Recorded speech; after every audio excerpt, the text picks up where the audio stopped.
All right, today I'm going to run Hood through my stock buying system and see if it is a buy or not.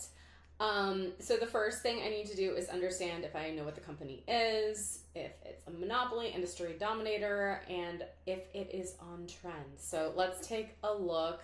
We're looking at Hood or Robinhood, which is a stock brokerage.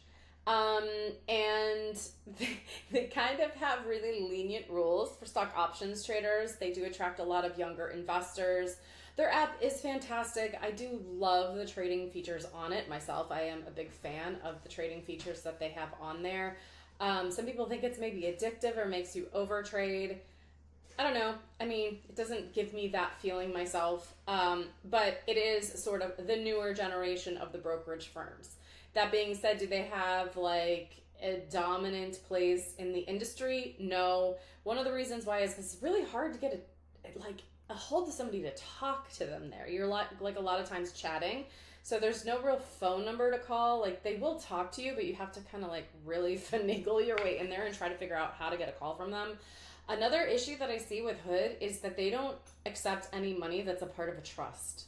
So if you have your money in a trust, and if you are wealthy, you do have your money in a trust often, you can't bring your brokerage money over to them. They just won't accept it. I don't know why.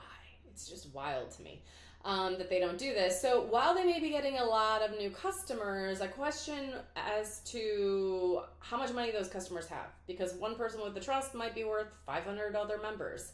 So anyway, it's a newer company too. Like if you look at the CEOs, they're not that old. And they have had some good and bad reputation with regard to some options trading and some meme stock trading.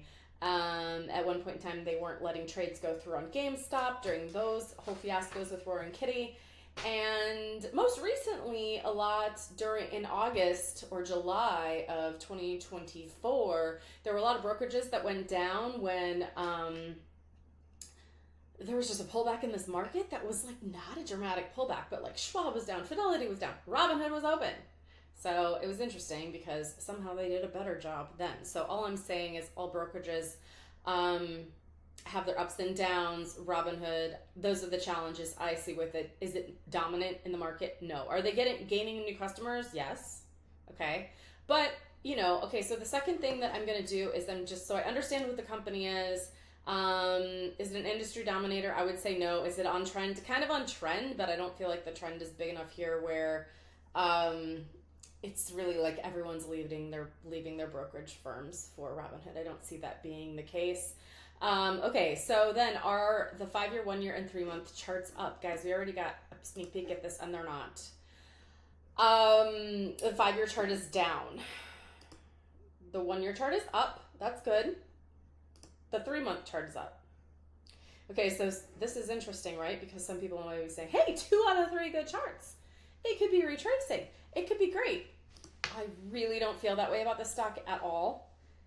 I'm really worried about it, actually, because the IPO price shortly after IPO was 43, so it hasn't even reached, it's reached almost about half, just about half of its IPO price.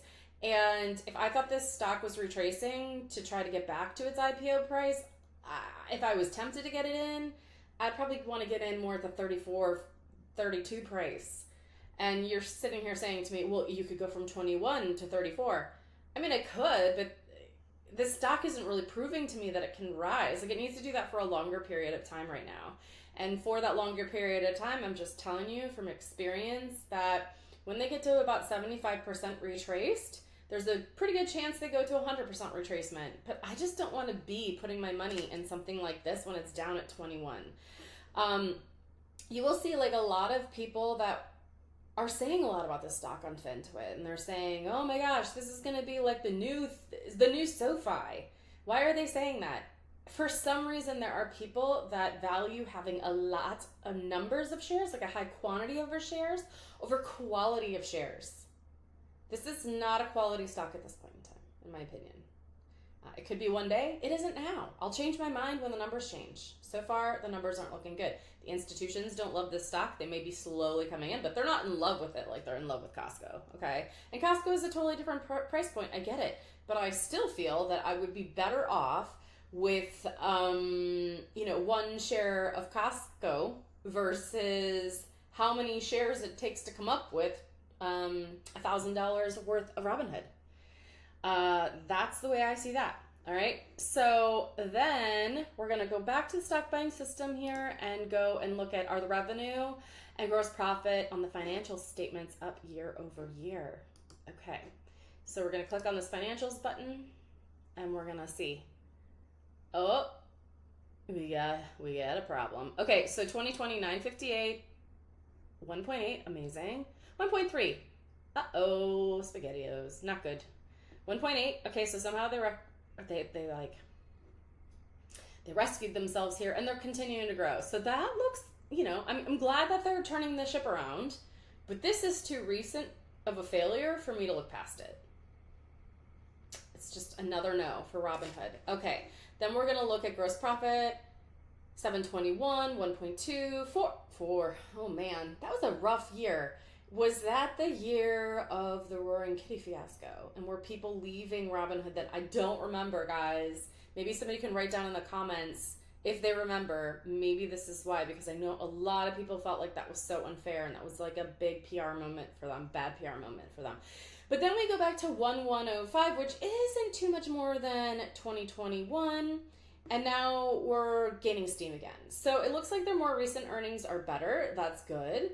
And if they continue on this trend of having these great earnings and revenue and continuing to go up and not having any more of these like years where they're just completely off, then I would expect to see this stock rise in a good market.